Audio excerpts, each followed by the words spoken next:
Hey Flick Fanatics, it's Jackson and Matt once again to review a brand new movie. This week we saw the brand spanking new Ryan Reynolds pick. Self-ish.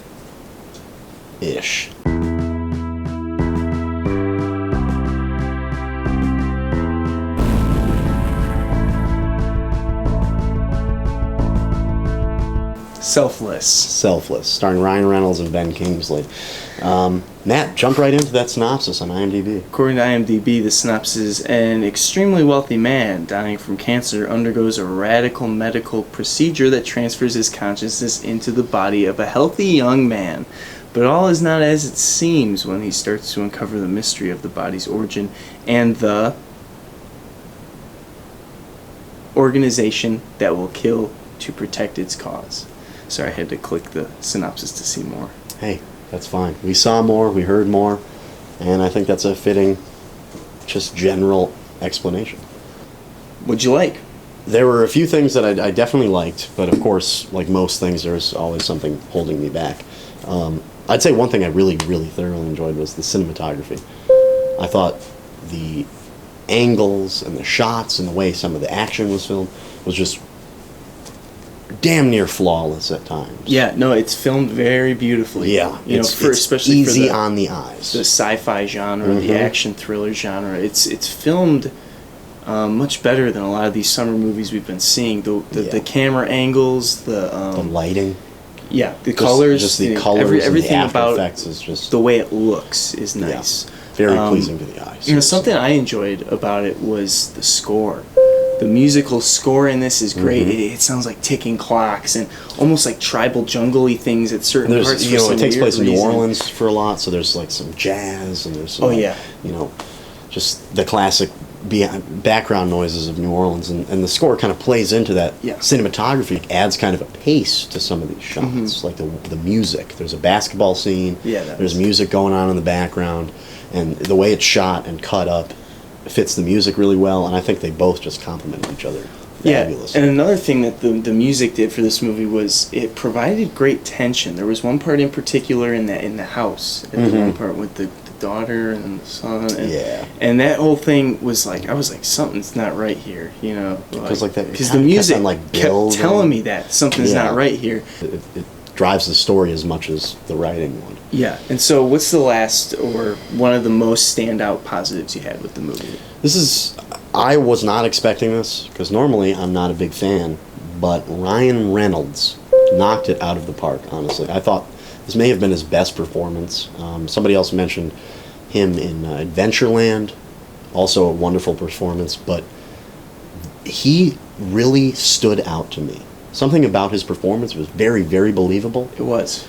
Even for being Ben Kingsley's mind in Ryan Reynolds' body, he wasn't channeled just it. Yeah, he channeled the same kind of characteristics and mannerisms of Ben Kingsley's character within Ryan Reynolds' body. Which is interesting because Ben Kingsley's really only in this movie for about 15 to 20 minutes, if that. And but I do think Ryan Reynolds, I was almost going to say Gosling again. I keep saying that. Yeah, I do too. I don't know why.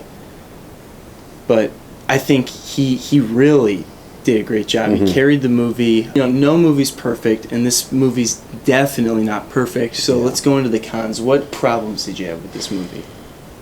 First off, this is just a superficial one, and it makes sense. It wasn't a massive budget for this movie, but the CGI. And I'm not just talking about flamethrowers and gunshots and shit like that. That looked good. Yeah, that did. But there were some scenes where you see Ryan Reynolds looking at pictures, or there's pictures in the background, and you can tell botched Photoshop job. Real bad. One flamethrower scene that was just like, it could have looked better. I'm going to say this one because it can be viewed as a con or a positive. I actually viewed it as positive because I thought it was a good kind of stylistic approach from the editor and whoever was kind of probably mixing sound in post. Was the way that this film cuts is very interesting with time and with what is being said.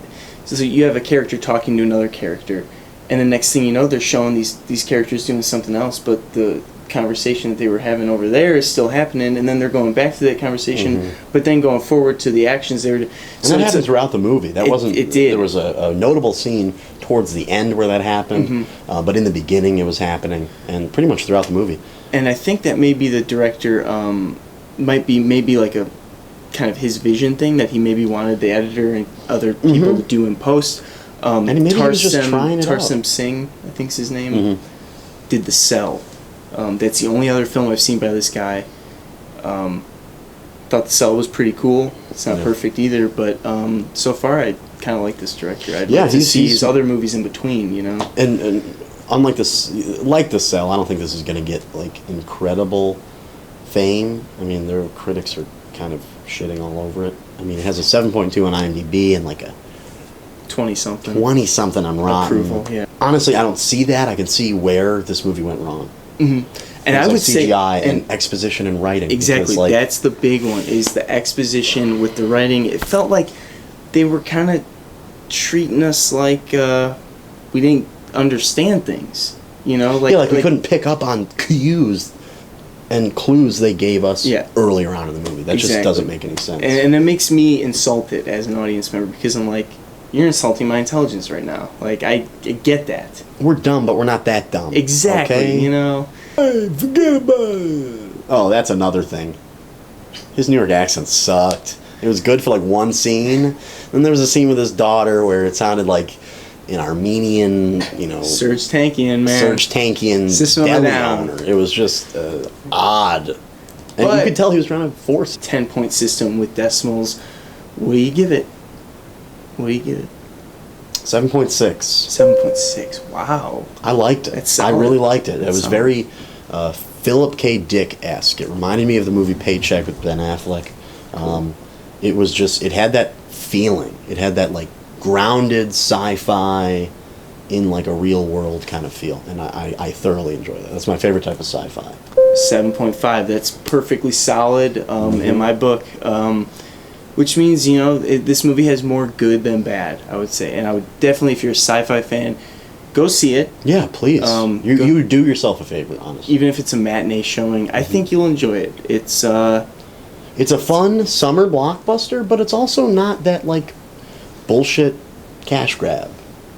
I don't think this will make too much money. I don't think so either. I was waiting for the post-credit stinger where he was going to come out with the swords and the mask and the... You know, hey, get ready, February, it's coming, Deadpool. Like, I was pretty excited, but that's okay. So, that was Selfless. Good movie. Solid overall. So, I guess that wraps it up. Thanks, everybody, for watching. Tell us what you think of Ryan Reynolds. Are you going to see this movie? Are you excited for Deadpool? Not for the character Deadpool, for Ryan Reynolds. Yeah, once again, I'm Jackson. Matt, actually... We swapped consciousness before the review. I've been Jackson the whole time. Take your pills. Take your red pills. Anyways, thanks, guys. Like, comment, subscribe for more content. Let us know what you think of Mr. Ryan. I was almost about to say Gosling. Let us know what you think about Ryan Gosling down below. And how about Place Beyond the Pines? Tell me about it. That's my favorite. All right, we'll see you next week. Thank you. Like, comment, subscribe, favorite.